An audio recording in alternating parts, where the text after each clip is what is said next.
పూర్తి వివరాలు చూసే ముందు మా ఛానల్ ని సబ్స్క్రైబ్ చేయడం మర్చిపోకండి. శ్రీ గురుభ్యో నమః. శ్రీ మహాసరస్వత్యై నమః. ఓం నమః శివాయ. నారాయణ శాస్త్రి ఆస్ట్రాలజీ ఛానల్ వీక్షిస్తున్నటువంటి ప్రేక్షక మహాశీలకు స్వాగతం, సుస్వాగతం. ఈరోజు మనము 2026వ సంవత్సరం ఆగస్టు నెల 21వ తేదీ నుండి 31వ తేదీ వరకు సింహరాశిలో జన్మించిన వారి యొక్క గ్రహస్థితులు మరియు రాశి ఫలితాలు ఏ విధంగా ఉన్నాయి, ఎటువంటి ఫలితాలు పొందుతారు మొదలైనటువంటి అన్ని విషయాలు మనం ఈ వీడియోలో తెలుసుకుందాం. ప్రధానంగా సింహరాశి వారిని కనుక పరిశీలిస్తే, సింహరాశి రాశ్యాధిపతి అయినటువంటి రవి మీ జన్మరాశిలోనే సంచరిస్తున్నటువంటి కారణం చేత సింహరాశి వారిలో ఆత్మవిశ్వాసం చక్కగా పెరుగుతుంది. నాయకత్వ లక్షణాలు కూడా పెరుగుతాయి. ఇప్పటి వరకు గనక తీసుకుంటే రవి 12వ స్థానంలో సంచరించినటువంటి అన్ని రోజులలో కూడా ఎక్కడో ఏదో తెలియనటువంటి ఇబ్బందులకు గురైనటువంటి సింహరాశి వారు ఒక్కసారిగా మరలా మీ జన్మరాశిలోకి తిరిగి రవి యొక్క ప్రవేశం జరిగినటువంటి వెంటనే పరిపూర్ణమైనటువంటి ఆత్మవిశ్వాసంతో తొణికిసలాడుతూ ముందుకు వెళ్తారు. ఏ పనైనా సరే చేయగలిగినటువంటి శక్తి సామర్థ్యాలను పొందుతారు. ఆత్మవిశ్వాసంతో పాటు ధైర్యం కూడా పెరుగుతుంది. నాయకత్వ లక్షణాలు కూడా పెరుగుతూ ఉంటాయి. మీ నిర్ణయానికి చక్కగా విలువ కూడా పెరుగుతుంది. కానీ ఇతరులు మీ వెనక నిలబడటానికి కాకుండా మీరే ముందుండి పని చేయాలి అని అనుకుంటూ ఉంటారు. ముఖ్యంగా చెప్పాలంటే మీ జన్మరాశిలోనే బుధుడు యొక్క సంచారం, అంటే ధనాధిపతి అయినటువంటి బుధుడు కూడా జన్మరాశిలోనే సంచరిస్తున్నటువంటి కారణం చేత మంచి కమ్యూనికేషన్ వస్తుంది. వ్యాపారపు తెలివితేటలు పెంచుతూ ఉంటాడు. కానీ కేతువు యొక్క కలయిక కారణం చేత కొన్నిసార్లు మీకు మీరే అర్థం కానటువంటి నిర్ణయాలు తీసుకునే అవకాశం కూడా ఉంది. అసలు అంటే ఏ రకంగా అనిపిస్తుందంటే ఇదే నా దారి అని ఒక్కోసారి నిర్ణయించుకుని మళ్ళీ వెంటనే ఆలోచనకు వెళ్లకుండా మరొక ఆలోచనకు వెళ్ళే అవకాశం వస్తూ ఉంటుంది. అధికారులతో లేదా జీవిత భాగస్వామితో అహంకార ధోరణి సమస్యలకు దారితీసే అవకాశం ఉంది. కాబట్టి అహంకార ధోరణి పనికిరాదు. ప్రధానంగా తీసుకుంటే లాభస్థానంలో సంచరించేటటువంటి కుజుడి యొక్క ప్రభావం కారణం చేత ఆదాయం పెంచుకోవాలనే కోరిక పెరుగుతుంది. వ్యాపార ప్రయత్నాలు ఉంటాయి. భూ సంబంధమైనటువంటి వ్యవహారాల ద్వారా చక్కగా లాభాన్ని పొందుతూ ఉంటారు. కానీ 12వ స్థానంలో సంచరించేటటువంటి గురుడి యొక్క ప్రభావం కారణం చేత చక్కగా విదేశీ సంబంధాలు, దూర ప్రయాణాలు, ఆధ్యాత్మికపరమైనటువంటి చింతన పెరుగుతుంది అని చెప్పాలి. కొంతమందికి ఉద్యోగపరంగా చిన్న చిన్న సమస్యలు కలిగే అవకాశాలు ఉంటాయి. ప్రధానంగా ధనస్థానంలో 2వ స్థానంలో సంచరించేటటువంటి శుక్రుడి యొక్క ప్రభావాన్ని కనుక తీసుకుంటే, 2వ స్థానం అంటే ధనానికి, కుటుంబానికి, మాట్లాడేటటువంటి మాటకు సంబంధించిన స్థానం కాబట్టి వీటికి బలం చేకూరుతుంది అని చెప్పాలి. అంటే విలాస వస్తువులు కొనుగోలు చేయడానికి బాగా అవకాశం ఏర్పడుతూ ఉంటుంది. కుటుంబ సభ్యుల నుంచి బ్రహ్మాండమైన సహాయ సహకారాలు అయితే పొందుతూ ఉంటారు.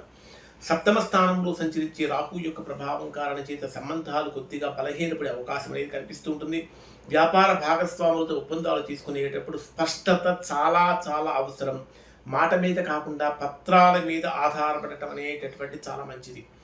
8వ స్థానంలో సంచరించే శని ప్రభావాన్ని కనుక పరిశీలిస్తే ఇది కొద్దిగా చేసేటటువంటి పనులు ఆలస్యంగా మారుతూ ఉంటాయి. అయితే ఇది తాత్కాలికమైన ఇబ్బంది కనిపించినప్పటికీ దీర్ఘకాలంలో మీ జీవితాన్ని క్రమబద్ధీకరించడానికి చక్కగా బ్రహ్మాండంగా సహాయం చేస్తుంది. మరి సింహరాశిలో జన్మించినటువంటి వారికి ఎవరైతే నిరుద్యోగులుగా ఉన్నటువంటి వారు చేసే ఉద్యోగ ప్రయత్నాలలో స్వల్పమైనటువంటి అనుకూలత మాత్రమే ఉంటుంది. కొద్దిగా ప్రతికూలతలు ఎక్కువగా ఉంటాయి. కాబట్టి కొంచెం వెయిట్ చేయాలి. డే వైజ్గా పరిశీలిస్తే 21వ తేదీ ఉదయం నుంచి 22వ తేదీ మధ్యాహ్నం 2:50 వరకు ఉండేటటువంటి సమయంలో మీకు ఏ విధంగా ఉంటుందంటే మీ దృష్టి మొత్తము కూడా కుటుంబం పైన ఎక్కువగా పడుతుంది. తల్లి, వాహనము, ఆస్తి, మానసిక ప్రశాంతత ఎక్కువగా ఉంటుంది. ఒక ముఖ్యమైనటువంటి విషయం మీ ఇంట్లో చర్చకు వచ్చే అవకాశం కూడా కనిపిస్తూ ఉంటుందని చెప్పాలి. ఇంటికి సంబంధించినటువంటి ఖర్చులు కూడా పెరిగే అవకాశం ఉంది. ఇంటిని మార్చాలని, ఇంట్లో మార్పులు చేయాలని కూడా ఖచ్చితంగా కోరుకుంటూ ఉంటారు. అయితే వృశ్చిక రాశిలో సంచరించేటటువంటి చంద్రుడి యొక్క ప్రభావం కారణం చేత భావోద్వేగపరమైనటువంటి నిర్ణయాలు తీసుకునే అవకాశం కనిపిస్తుంది. పెద్దవాళ్ళ యొక్క ఆశీర్వాదం తీసుకోవడం చాలా మంచిది. 22వ తేదీ మధ్యాహ్నం 2:50 నుంచి 25వ తేదీ ఉదయం 3:36 వరకు ఉండేటటువంటి సమయాన్ని కనుక మనం పరిశీలిస్తే ఇది బ్రహ్మాండమైనటువంటి అనుకూలత. సంతానపరమైనటువంటి విషయాల్లో మీరు ఏదైతే బలంగా చేయాలని కోరుకుంటారో ఈ సమయంలో కనుక మీరు ప్రయత్నం మొదలుపెట్టినట్లయితే మంచి ఫలితాన్ని పొందుతారు అని చెప్పాలి. అంటే ఆసక్తికరమైనటువంటి ఆనందకరమైనటువంటి వార్తలు కూడా వినే అవకాశం కనిపిస్తూ ఉంటుంది. పెట్టుబడులు పెట్టేటప్పుడు ఎమోషన్స్కి లోనవ్వకుండా జాగ్రత్తగా ఆచితూచి ఇన్వెస్ట్ చేయడం చాలా మంచిది. 25వ తేదీ ఉదయం 3:36 నుంచి 27వ తేదీ మధ్యాహ్నం 1:36 వరకు ఉండేటటువంటి సమయంలో ఇది ఆరోగ్యపరమైనటువంటి విషయాలలో కొద్దిగా సమస్యలు కలిగిస్తూ ఉంటుంది. శత్రు సమస్యలు పెరుగుతూ ఉంటాయి. ఉద్యోగపరంగా తీసుకుంటే పని ఒత్తిడి బాగా పెరుగుతుంది. అప్పులు కనుక ఉంటే వాటిని తగ్గించుకోవడానికి బాగా ప్రయత్నం చేయండి. ఆరోగ్యపరమైన విషయాల్లో నిద్ర సమస్యలు, జీర్ణక్రియ సమస్యలు వంటి వచ్చే అవకాశాలు ఎక్కువగా ఉన్నాయి. ఇక్కడ మీరు పోటీని చూసి భయపడకండి. మీ పనిని సక్రమంగా చేస్తే మీ స్థానం పదిలంగా మారుతుంది అని చెప్పడంలో ఎలాంటి సంశయం లేదు. 27వ తేదీ మధ్యాహ్నం 1:36 నుంచి 29వ తేదీ రాత్రి 9:45 వరకు ఉండేటటువంటి సమయంలో ఇది వివాహము, ప్రేమ, జీవిత భాగస్వామ్యము, వ్యాపార భాగస్వామ్యాలు ఈ విషయాలకు సంబంధించినటువంటి వాటిలో అత్యంత ముఖ్యమైన సమయం అని చెప్పాలి. అవివాహితులు భాగస్వామితో భవిష్యత్తు గురించి మాట్లాడుకోవచ్చు. అవివాహితులకు కొత్త పరిచయం ఏర్పడవచ్చు. అయితే రాహు యొక్క కారణం చేత ఆకర్షణకు లోనవుతూ ఉంటారు. వ్యాపారస్తులు కొత్త వ్యక్తితో భాగస్వామ్యం గురించి ఆలోచించే అవకాశం కూడా కనిపిస్తూ ఉంటుంది. ఏదైనా భార్యాభర్తల మధ్య కానీ, వ్యాపార భాగస్వాముల మధ్య కానీ అనుమానాలు రాకుండా చూసుకోవాలి. మీకు ఇక్కడ అనిపించేది ఏంటంటే, నా జీవితంలో నాకు నిజంగా తోడుగా నిలబడేది ఎవరనే ఒక క్వశ్చన్ కూడా అరేజ్ అవుతుంది. 29వ తేదీ రాత్రి 9:45 నుంచి 31వ తేదీ రాత్రి వరకు ఉండేటటువంటి సమయాన్ని పరిశీలిస్తే ఇది మీకు అష్టమ స్థానంలో సంచరించేటటువంటి చంద్రుడి యొక్క ప్రభావం కారణం చేత చాలా చాలా జాగ్రత్తగా ఉండాలి. ఊహించిన సమస్యలు, ఆర్థిక సమస్యలు, ఆరోగ్య సమస్యలు, ప్రయాణ సమస్యలు, విపరీతమైనటువంటి ఖర్చులు, ఇన్వెస్ట్మెంట్స్లో లాస్ అవ్వటం ఇట్లాంటివి జరుగుతూ ఉంటాయి. కుటుంబ పరంగా ఆర్గ్యుమెంట్స్ కూడా కలిగే అవకాశాలు ఉంటాయి. కాబట్టి ఆంజనేయ స్వామి యొక్క ఆరాధన అనేటటువంటి చాలా మంచిది.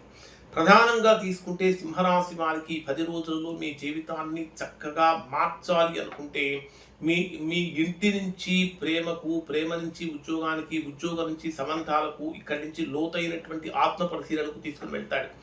ప్రధానంగా తీసుకుంటే ఇక్కడ ఒక చిన్న సందేశం ఏమిటంటే, సింహరాశిలో జన్మించినటువంటి వారు స్వల్పంగా అహంకారాన్ని తగ్గించుకోవాలి, అనుమానాలు కూడా తగ్గించుకోవాలి, తొందరపాటు నిర్ణయాలు కూడా తగ్గించుకుంటే మంచి ఫలితాలు అనేటటువంటివి ఇక్కడ ఈ రాశి వారు పొందుతారు. ఇప్పుడు చెప్పినటువంటి ఫలితాలు సింహరాశిలో ఉన్నటువంటి దాదాపుగా 90% మందికి 90% ఫలితాలు వర్తిస్తాయి. ఎవరికైతే వర్తించడం లేదో, ఇంకా ఎవరైతే తీవ్రమైనటువంటి ప్రతికూలతలు కనుక పొందుతూ ఉన్నారో అటువంటి వారు ఒక్కసారి మీరు మీ యొక్క వ్యక్తిగత జాతకాన్ని విశ్లేషణ చేయించుకొని, దోషం ఎక్కడుందో తెలుసుకొని దానికి తగినటువంటి విధంగా దోష నివారణ చేయించుకుంటే మంచి ఫలితాలు పొందుతారు. అంటే మీ జాతకంలో జరుగుతున్న మహర్దశలు ఏంటి, అంతర్దశలు ఏమిటి, వాటి ఫలితాలు ఏ విధంగా ఉన్నాయి, గోచారం ఏ విధంగా ఉంది చూసుకుని దానికి తగినటువంటి విధంగా సరైనటువంటి పరిహారం కనుక పాటించినట్లయితే తద్వారా అద్భుతమైనటువంటి ఫలితాలు సింహరాశి వారు పొందుతారు. ఇవి సింహరాశి వారి యొక్క ఫలితాలు. శుభం.